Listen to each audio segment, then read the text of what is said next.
والوں کو اس ترقی علم سے گھبرانا نہیں چاہیے، اس ترقی سے گھبرانا نہیں چاہیے، کیونکہ علم کی اس ترقی کے متعلق قرآن نے آج سے 1400 سال پہلے اعلان کیا ہے۔ 1400 سال پہلے قرآن نے کہا، وہ واقعہ نہیں پڑھنا مجھے کہ جب کہا تھا کہ کون ہے جو تخت بلقیس کو جلدی سے جلدی لائے، قرآن یہ کہتا ہے کہ قوی ہیکل دیو اٹھا، اس نے کہا انا آتیکا، میں لے کے آتا ہوں، قبل ان تقوم من مقامک، قبل اس کے کہ آپ اپنی محفل کو برخاست کریں میں لاتا ہوں۔ کیوں؟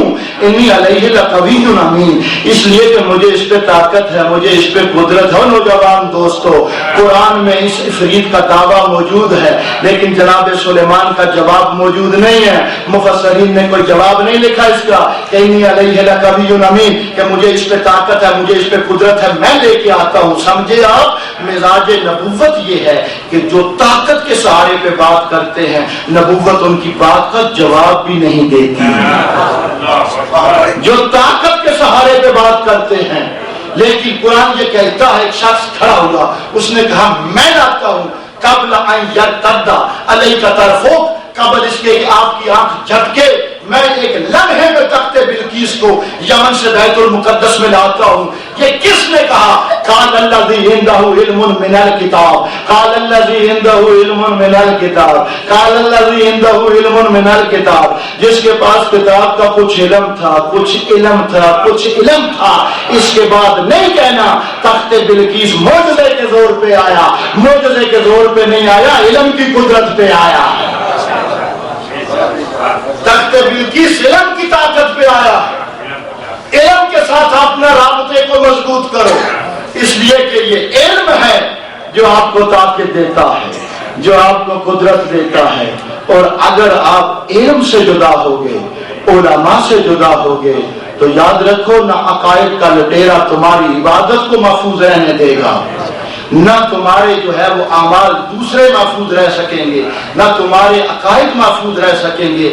یہ علم سے دوری کی باتیں ہیں، یہ علم سے دوری کی باتیں ہیں کہ آج نہ عقائد محفوظ ہے، نہ جو ہے وہ عبادت محفوظ ہے۔ اور یہ علم اور دوری نہیں تو اور کیا ہے، یہ جہالت نہیں تو اور کیا ہے کہ آج کا اچھا لکھا پڑھا لکھا، اچھا خاصا پڑھا لکھا انسان بھی یہ کہتے ہوئے، اور میں نے خود سنا ہے، یہ کہتے ہوئے نظر آتا ہے مولانا آپ یہ کیا کر رہے ہیں؟ سکول میں بھلے وہ ایم اے ممکن ہے پڑھا ہوا ہو کالج یونیورسٹی سے، پی ایچ ڈی کی ڈگری جو ہے وہ رکھا ہوا ہو، لیکن یہ کہتا ہے مولانا آپ یہ کیا کہہ رہے ہیں؟ ذکر علی سے نماز باطل ہو جاتی ہے، مولانا علی کے ذکر سے بھی نماز بڑا باطل ہوا کرتی ہے۔ میں نے کہا سنو اور میری بات کے دل پہ نقش کرو کہ فقط علی کا ذکر نہیں، اللہ کے ذکر سے بھی نماز باطل ہو جاتی ہے، ذکر الہ کرنے سے بھی نماز پہ خلل آ جاتا ہے۔ میں نے کہا کہتا مولانا کیسے؟ میں نے کہا حضور اس سے بڑا ذکر الہی کیا ہوگا؟ اللہ لا الہ الا هو الحی القیوم لا تاخذہ سنۃ ولا نوم، خالص ذکر خدا ہے، خالص ذکر الہی ہے۔ ذرا مجھے سورہ الحمد کی جگہ پہ آیت الکرسی پڑھ کے تو دکھاؤ، ذرا آیت الکرسی پڑھ کے تو دکھاؤ۔ خالص ذکر خدا ہے، ذکر الہ ہے، حمد کی جگہ پہ آیت الکرسی پڑھو۔ پوری دنیا کے فقہا چاہے ان کا تعلق تسنن سے ہو، چاہے ان کا تعلق تشیع سے ہو، یہ کہیں گے نماز باطل ہو گئی۔ میں کہوں گا مفتیان دین یہ نماز باطل کیسے ہو گئی؟ میں نے تو خالص ذکر الہی کیا ہے، فقط اللہ کا ذکر کیا ہے۔ تو مفتیان دین جواب دیں گے بات اس کی نہیں کہ تم ذکر کون سا کر رہے ہو، حق ذکر کی بات نہیں، سوچنا یہ ہے کہ حق والوں نے ترتیب کیا کی بتائی ہے، سوچنا یہ ہے کہ حق والوں نے تعلیم کیا دی ہے اور ترتیب کیا دی ہے۔ جس طرح حق والوں نے ترتیب دی ہے، تعلیم دی ہے، اسی نماز سے عبادت، اسی ترتیب سے عبادات کو بجا لایا جائے گا۔ دوستان گرامی قدر، علم کے ساتھ اپنا رابطہ مضبوط کرو گے تو پھر تمہاری عبادات بھی محفوظ رہیں گی۔ علماء کے ساتھ اپنے رابطے کو مستحکم کرو گے تو تو تمہارے عقائد نہیں لوٹے جا سکیں گے، اور تمہیں تو فخر ہونا چاہیے کہ تمہارے پاس تو ایسے ایسے علماء موجود ہیں۔ خدا گواہ ہے یہ علماء وہ ہیں کہ جن کی شخصیت پر، ذات پر، علم پر ولی اثر کے علم کا پہرا ہے، ولی اثر کے علم کا پہرا ہے۔ ان مراجع کی عظمت کو سمجھنے کی کوشش کریں۔ استعمال اسی جو ہے وہ سازش میں تھا کہ کسی طریقے سے ان علماء کو اس منظر پہ لایا جائے کہ ایک ریڑھی بان، ایک عام مزدور، ایک ان پڑھ قسم کا انسان اپنی گلی میں بیٹھا ہوا، اپنی ریڑھی پہ بیٹھا ہوا علماء کی توہین اور مرجع کے متعلق سوال کرے۔ وہ اسی مقام پہ مرجعیت کو لانا چاہتا تھا۔ کیوں؟ اس لیے کہ وہ مرجعیت کی طاقت دیکھ چکا تھا، مرجعیت کی قوت دیکھ چکا تھا۔ اسے خطرہ فقط جو ہے وہ مراجع عظام سے تھا۔ ہندوستان گرامی قدر، آپ اپنے مراجع کو سمجھنے کی کوشش کریں اور ان علماء کے ساتھ اپنے رابطے کو مضبوط کرنے کی کوشش کریں۔ کیسے کیسے علماء خدا نے آپ کو دیے ہیں۔ خدا گواہ ہے، میں کہتا ہوں کہ اگر آئمہ کی سیرت پہ عمل کرنے کا جو بہانہ آپ کے پاس موجود ہے کہ جناب ہم کیسے اس سیرت پہ عمل کریں، وہ تو معصوم تھے، وہ تو معصوم تھے، کہاں وہ، کہاں ہم، کہاں علی کی سیرت، کہاں ہم؟ کیا علی کی سیرت کتابوں کی زینت بنانے کے لیے ہے؟ کیا علی کی سیرت فقط جو ہے وہ لائبریریوں کی زینت بنانے کے لیے ہے؟ کہ آج آپ یہ کہتے ہیں کہ کہاں وہ، کہاں ہم؟ یاد رکھو میدان معاشر میں جب جائیں گے تو علی ہمیں دیکھیں گے، ہمارے کردار اور نامہ اعمال کو دیکھ کے علی بھی پھر یہی کہیں گے، کہاں کہ ان کی بد کرداریاں اور کہاں میری عظمت۔ یہ نہ کہ کل علی بھی یہ ارشاد فرمائے کہ کہاں تم، کہاں ہم۔ یہ سیرت کتابوں کی زینت بنانے کے لیے نہیں، یہ علی کی سیرت عمل کرنے کے لیے ہے۔ اور اگر علی کی سیرت پہ عمل نہیں کر سکتے، میں آپ کی بات ہی قبول کر جاتا ہوں کہ وہ معصوم تھے، تو دوستو یہ علماء تو معصوم نہیں ہیں، یہ علماء تو معصوم نہیں ہیں۔ امام خمینی تو معصوم نہ تھے، وہ امام خمینی جو جاتے وقت اس دنیا سے رخصت ہوتے وقت یہ جملہ کہہ رہے ہیں، اور میں یہ کہا کرتا ہوں غیر معصوم کی زبان سے اتنے اعتماد کے ساتھ یہ جملہ ایک غیر معصوم انسان کی عظمتوں کی معراج ہے۔ اس دنیا سے جاتے ہوئے کون ہے جو ایسے علماء پیش کرے؟ سینے پہ ہاتھ رکھ کے یہ کہتے ہیں، میں خدا کو گواہ بنا کے کہہ رہا ہوں کہ میں مطمئن ضمیر کے ساتھ خدا کے پیش ہو رہا ہوں، میں مطمئن ضمیر کے ساتھ خدا کے حضور پیش ہو رہا ہوں۔ کون ہے غیر معصوم اس عظمت کا مالک؟ ان علماء کی سیرت پہ عمل کرو، ان بزرگان کی سیرت پہ عمل کرو۔ اگر علی کی سیرت مشکل ہے، یہ تو غیر معصوم لوگ ہیں۔ دوستو شیخ اعظم انصاری، مرتضی انصاری، برادران گرامی قدر مجھے وقت کی غربت اجازت نہیں دے رہی، لیکن دو چار جملے سنیے گا۔ مرتضی انصاری شیخ اعظم فقہ تشیع کا ستون، شیخ اعظم انصاری یہ وہ بزرگ جو مسند قضاوت پہ بیٹھا ہوا ہے۔ دوستو میں نے کہا کہ ان کے علم پہ ولی اثر کے علم کا پیرا ہے۔ مسند قضاوت پہ بیٹھے علماء کی عظمت سنیں۔ ایک آ جاتا ہے قافلہ، آ کے کہتے ہیں حضور ہم بصرے سے آئے ہیں۔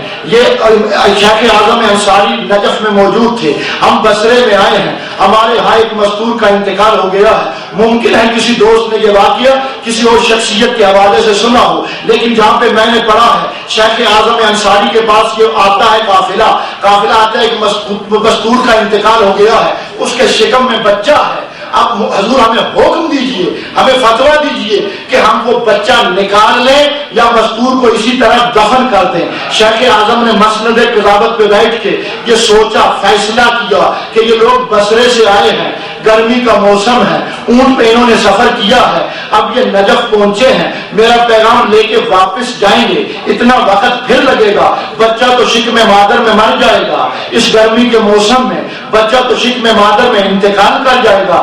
شیخ نے کہا، اجتہاد کیا شیخ نے استنباط کیا تمام ظاہری اسباب کو دیکھتے ہوئے کہ کہا جاؤ وہ اس ماں کو اسی انداز میں دفن کر دو، ماں کے شکم سے بچہ نکالنے کی ضرورت نہیں ہے، ماں کو دفن کر دو۔ اس لیے کہ شیخ یہ سمجھ رہے تھے کہ بچہ تو ان کے پہنچتے پہنچتے یا جب یہ آئے ہیں بچہ تو انتقال کر جائے گا. اب یہ قافلہ شہر کا فتویٰ لے کے جاتا ہے, ابھی وسط عراق میں پہنچتے ہیں کہ پیچھے سے ایک پیغام رساں مل جاتا ہے, ایک ایلچی آ جاتا ہے, آ کے کہتا ہے شیخ اعظم انصاری, شیخ مرتضی انصاری کا فتویٰ تبدیل ہو گیا ہے. وہ فرما رہے ہیں کہ جاؤ جا کر پیٹ چاک کر کے بچہ شکم مادر سے نکال لو. اب یہ لوگ جاتے ہیں, اس وقت دور کے تقاضوں کے مطابق آپریشن کرتے ہیں. بچہ شکم مادر میں زندہ تھا, اسے نکالا, ماں کو دفن کیا.